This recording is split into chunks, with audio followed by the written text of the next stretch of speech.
له فابریکې نه رخصتي ډېره ناوخته شوې وه. علي د خپل کور په لور روانه وه. د شپې تیاره او چوپتیا زرونه درزول.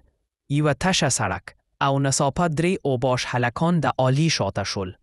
علي وډاره شوې. قدمونه یې تیز کړل، خو هلکان ورځنې نږدې کېدل. علي وارخطا منډه کړې. د ویرې نه د یو زاړه ونې شاته پټه شوه. علي له یو غریب کورنۍ سره تړاو درلود. پلار یې د بچپن پر وخت وفات شوی وه. مور یې مریضه او بېوسه او 15 خویندې او ورونه ټول د علي پر اوږو وو. ورځ یې په فابریکۍ کې تېره وه او ماښام ستر استرد بیرته راستنه شوه. خو د شپه د هغه ژوند بدل کړ. د ونې شاته ناڅاپه یو ځوان خواکاره شو. خله سترګه، نرم غږ او عجیبه رڼایي له څېرې ښکارېده. هغه وویل: مه ویرېږئ، ما هغه هلکان شړلي دي. راځه، زه به تا تر کوره درېږم. د هماغه شپه وه چې ریحان د علي ژوند ته داخل شو. وروسته هر ماښام هغه د علي تر څنګ پر هماغه سنسانه لاره ښکاره شو. هغه چوپه خوله خو یو محافظ شو. علیا په نور له دې لارې نه وېرېده. ریحان د هغې ژوند ته یوه خاموشه مینه شو، یو آرام، یو ډاډ. یوه ورځ علیا پوښتل: ریحانه ته چیرې اوسي؟ ریحان مسک شو او وویل: د جنګل شاخ ته یوه پخوانه کلي ده. د ځوان به عجیب ښکارېده، خو علیا زړه ورسره تړلی و. خو بیا یوه ورځ علیا ویل: زه غواړم چې ته له خپې مور سره بلد شم. ریحان چوپ شو. یو څو شېبې وروسته یې وویل: نه علیا، زه نشم کولی له ستا مور سره ووینم. علیا خفه شو او بې له خبرو کور ته لاړه. بله ورځ ریحان نه و. علیا یوازې وېرېدلې. له هغه سنسنه جنګله تېرېده. په غوږونو یې آوازونه وې. علیا ودرېغې: زه لا هم درته انتظار کوم.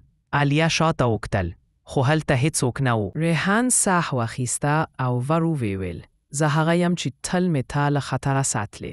زه ستا دعاوو جوابم. زه انسان نه یم، زه یو جن یم. د علي له سترګو اوښکې روانې شوې. نو ولې دې د هر څه راسره پټ کړل؟ ریحان چوپ و. بیا وویل: زه چې زه در سره مینه لرم. ما نه غوښتل چې زما حقیقت دې ته له مانه لرې کړي. هماغه شپه علیا کور ته لاړه او ولیدل چې مور یې بېهوشه ده. روغتون کې ډاکټرانو ویل چې د هغې مور سختې ناروغي اخته ده او علاج یې ډېر ګران دی. علیا له بېوسۍ ډکه وه. بله شپه ریحان بیا راغی او وویل: زه کولی شم ستا د مور علاج وکړم، خو یو وعده به کوي. زما راز به هیڅ چاته نه وایي. علیا له اوښکو ډکو سترګو سر وخوځاوه. د څو ورځو کې د مور علاج وشو، روغ شوه، ژوند بیرته خوشحال شو.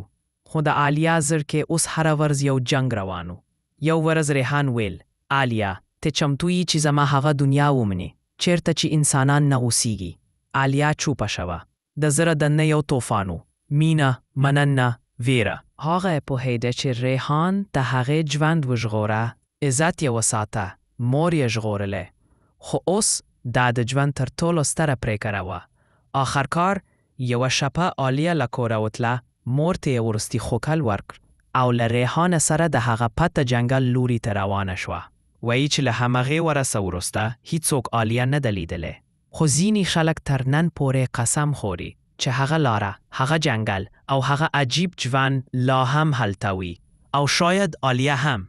مینه کله ناکله انسان داسې نړۍ ته بیایي چې بیرته راتګ پکې ممکن نه وي که ته د علیا په ځای وي.